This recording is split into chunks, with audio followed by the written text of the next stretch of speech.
actor is playing her dream part in London's West End. No amount of bullying or scandal can change that. Jealousy is a disease, and I hope you never get cured from it. You deserve this life. You've never made a single person laugh. I'm a theater kid that got everything she wanted. Yes, we're aware of that, Rachel. We get it. We really do.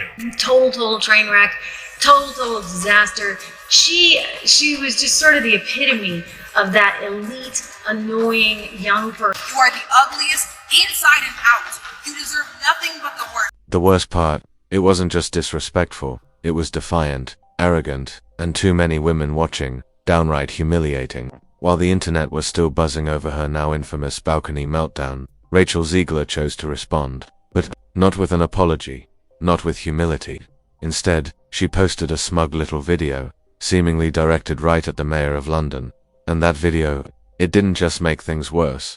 It was like striking a match and tossing it straight into a pool of gasoline. You don't want to hear from Rachel Zegler about feminism or her life or what she wants to do with her body. You play, be an actress, be young, be an ingenue in Hollywood. I don't understand what she's doing. The fastest way to tank your career, go out there and start running your mouth and trashing the original IP of the film you're in. Also, there's nothing wrong with wanting a man. Can we not have chivalry in this world anymore? There's nothing wrong with saying, you know what? I'd love for a man to come scoop me up and for... The TikTok was only up for about an hour, but that was more than enough time for the damage to be done.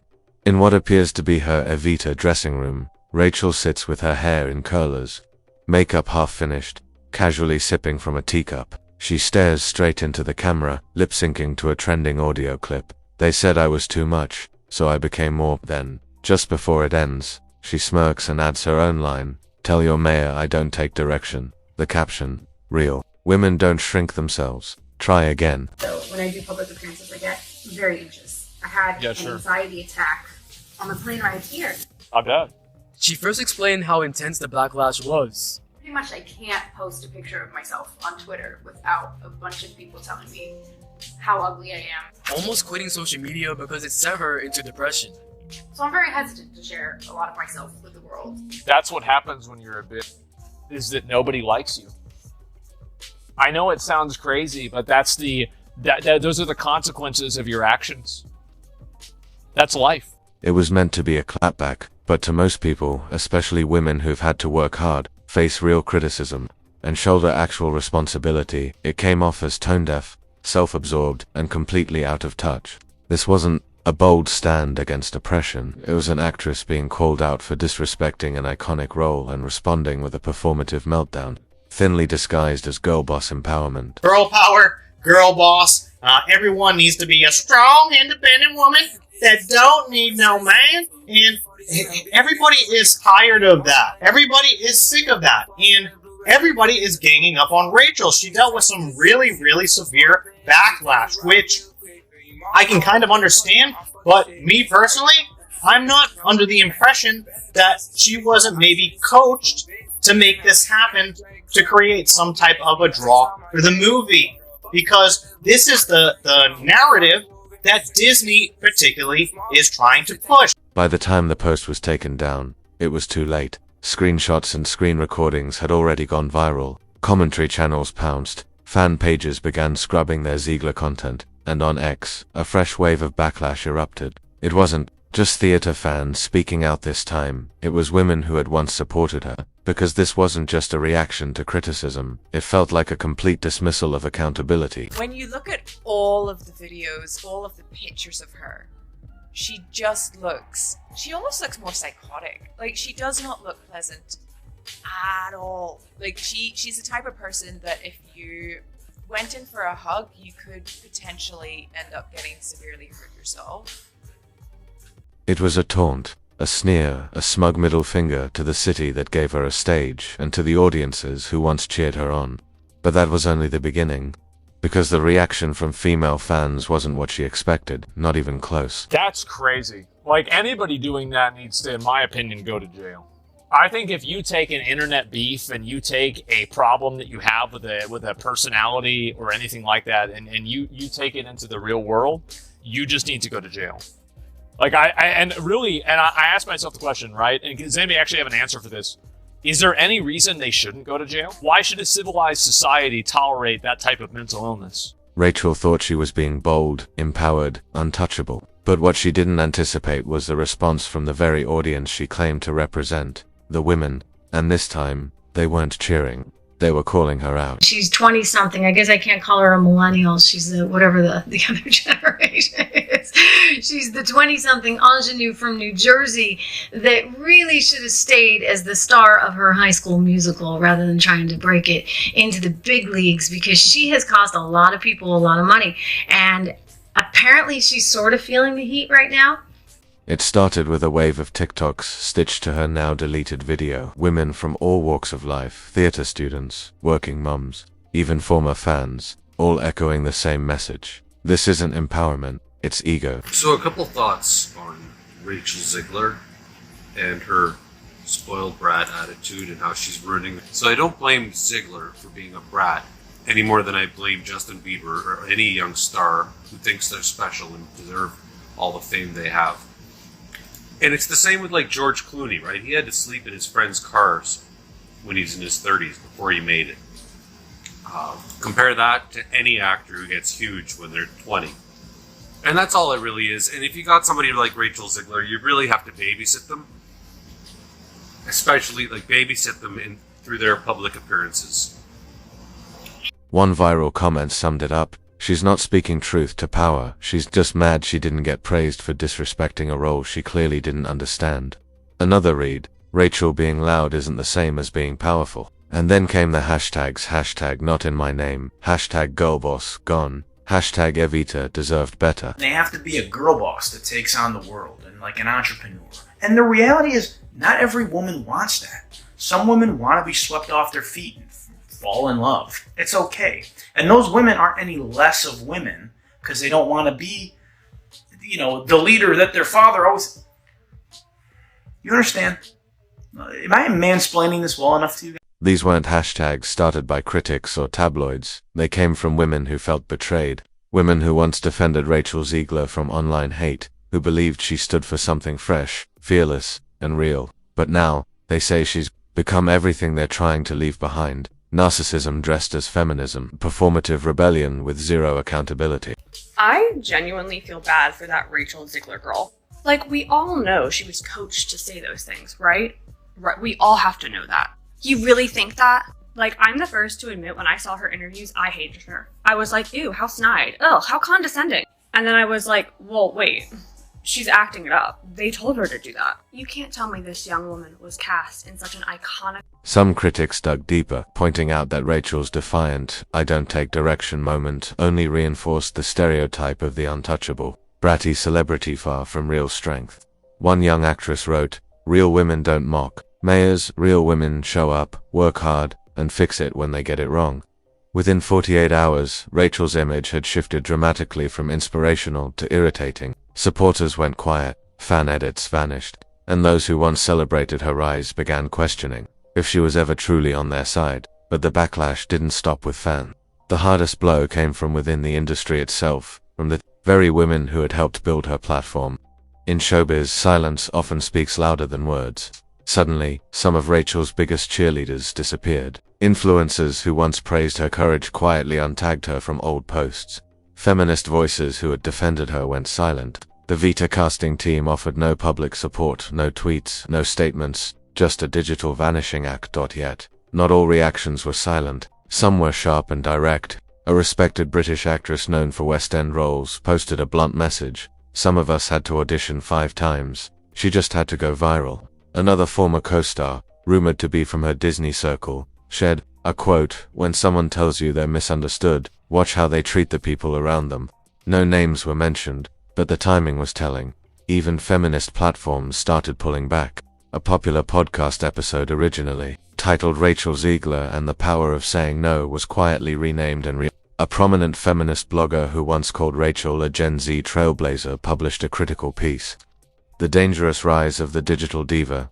She argued that Rachel had become the poster child for what feminism is not: loud, deflective, and completely unwilling to take responsibility. This wasn't just a PR problem anymore, it was a full reputational collapse. Not because Rachel made one mistake, but because she doubled down, mocked the backlash, and alienated the very people who once saw themselves in her story. Behind the scenes, Rachel's team reportedly went into panic mode. What began as a bold social media moment spiraled into a wildfire they couldn't control. According to an anonymous entertainment publicist, emergency calls went out immediately. Agents, publicists, lawyers, even Disney were looped in, all concerned about the fallout affecting her upcoming press campaigns. At first, her management thought it was just online noise. Then they saw the wave of backlash from women and sponsors and panic set in. Ideas flew. Should she release a formal apology? Should they blame the video on stress or poor judgment? One leaked email, allegedly from her digital PR team, suggested spinning the incident as a misunderstood expression of female strength, distorted by a biased press, but Rachel reportedly refused to agree to anything resembling an apology. She allegedly told a team member, "If I back down now, they win. I'm not giving them that." Making matters worse, an unconfirmed voice note from someone inside her PR firm surfaced online. A stressed voice was heard saying, "We warned her, we begged her not to post it. She said it was her truth, and that truth was burning everything down." Brand partnerships stalled. A podcast she was scheduled to appear on mysteriously pulled the episode. Insiders said her planned interview circuit, meant to showcase her as a mature, thoughtful lead, was now in jeopardy. No one wanted to promote a rising star who was publicly mocking mayors and alienating half her fanbase. But the real damage was brewing in London, where theater insiders were quietly shutting doors. While her team scrambled in Los Angeles, the message coming out of London was blunt. She was finished there. This wasn't just tabloids talking, it was the very people who gave her a chance on the West End stage. One veteran casting agent, speaking anonymously to a British arts outlet, said bluntly, "Rachel Zegler will never lead another production in this city. Not because of politics, not because of culture, but because nobody wants to work with her anymore." Sources close to the Evita production revealed that tensions had been mounting long before the viral TikTok. Crew members complained about Rachel's attitude, showing up late, ignoring direction, and improvising scenes meant to remain historically accurate. One stage assistant reportedly said, "She didn't want to play Eva Peron, she wanted to play herself in an Eva costume." Another crew member described how Rachel would shut down feedback by claiming others were afraid of powerful women or simply didn't understand her vision.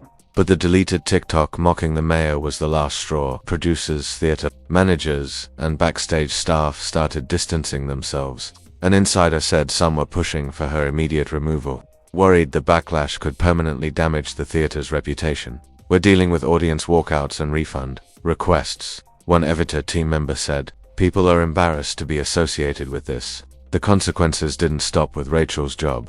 The entire production cast, crew, marketing was at risk if the situation spiraled further. The story was no longer about Evita, was about Rachel, her attitude, her image, and her stubborn refusal to back down. Just when it seemed things couldn't get worse, they did. Fans weren't just canceling tickets, they were gathering outside the theater. What began as a small, quiet vigil of women holding candles and reenacting the iconic Evita balcony scene grew into a full-scale protest. Dozens of theater fans, mostly women, stood outside the London venue wearing black and holding signs that read, "This role deserved better. Respect history, not your hashtag."